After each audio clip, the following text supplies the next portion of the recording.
Assalamualaikum warahmatullahi wabarakatuh. Halo anak-anak, kembali lagi di channel Rajin Belajar. Di video kali ini kita akan belajar matematika ya, untuk kelas 5 sekolah dasar, bab 6 sudut. Nah, pada video sebelumnya kita sudah membahas mengenai sudut siku-siku.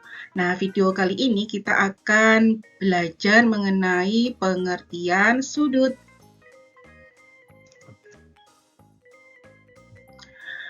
Ayo menyimak. Pada bagian sebelumnya, kalian sudah belajar tentang sudut siku-siku. Apa sebenarnya sudut itu?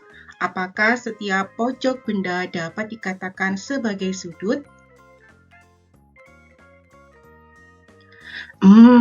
Pojok kotak pensil itu termasuk sudut bukan ya? Apakah pojok kotak pensil seperti pada gambar 6.5 dapat dikatakan sebagai sudut? Untuk lebih memahami tentang sudut, ayo kalian simak penjelasan tentang sudut di halaman selanjutnya. Sudut adalah daerah yang dibentuk oleh dua buah garis yang bertemu di satu titik. Nah, kemudian titik tempat pertemuan dua garis tersebut dinamakan titik sudut.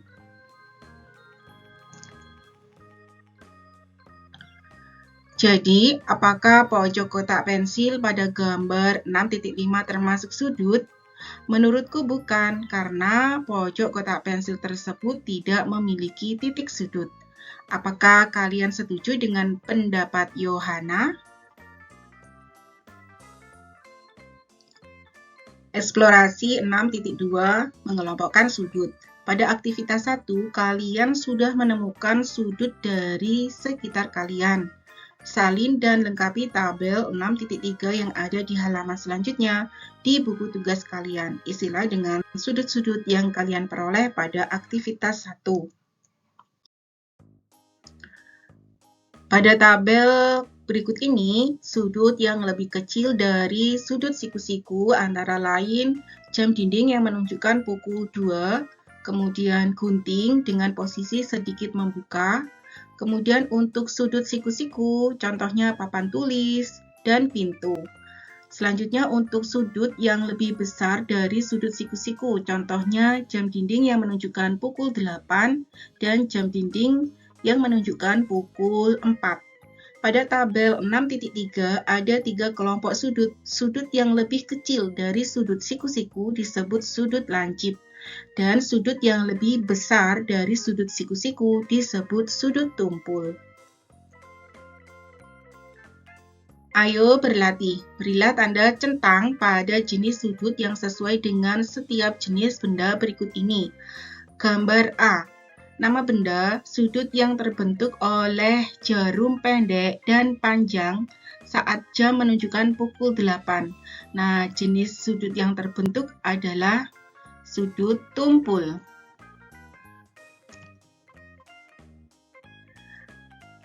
Gambar B, sudut pada persimpangan jalan. Sudut yang terbentuk adalah sudut lancip. Gambar C, sudut pada tangga rumah. Sudut yang terbentuk adalah sudut tumpul. Kemudian gambar D, sudut yang terbentuk saat gunting dibuka. Sudut yang terbentuk adalah sudut lancip. Gambar E, sudut yang terbentuk pada saat sebuah kipas dibuka adalah sudut tumpul. Selanjutnya, gambar F, sudut pada pojokan jendela disebut dengan sudut siku-siku. Soal nomor 2. Gambarlah 2 buah sudut tumpul dan 2 buah sudut lancip dengan menggunakan jarum pendek dan panjang pada jam analog. Kemudian beri keterangan pukul berapa yang ditunjukkan oleh jarum jam tersebut.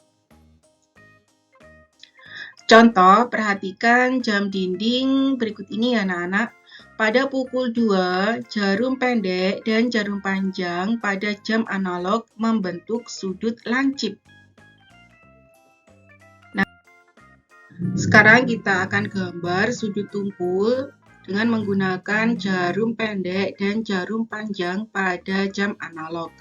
Nah, berikut ini adalah pukul 7. Jarum pendek dan jarum panjang pada jam analog membentuk sudut tumpul.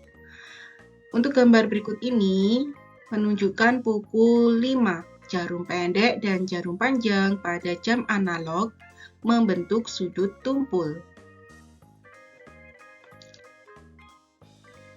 Sekarang kita gambar sudut lancip dengan menggunakan jarum pendek dan jarum panjang pada jam analog.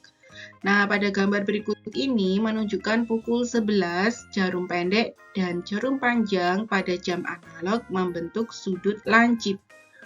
Begitu juga dengan yang ini ya anak-anak. Gambar jam analog berikut ini menunjukkan pukul 7:30. Jarum pendek dan jarum panjang pada jam analog membentuk sudut lancip. Sekian dan terima kasih anak-anak. Semoga bermanfaat ya. Dukung terus channel ini dengan cara like, subscribe, dan share ke teman-teman kalian. Wassalamualaikum warahmatullahi wabarakatuh.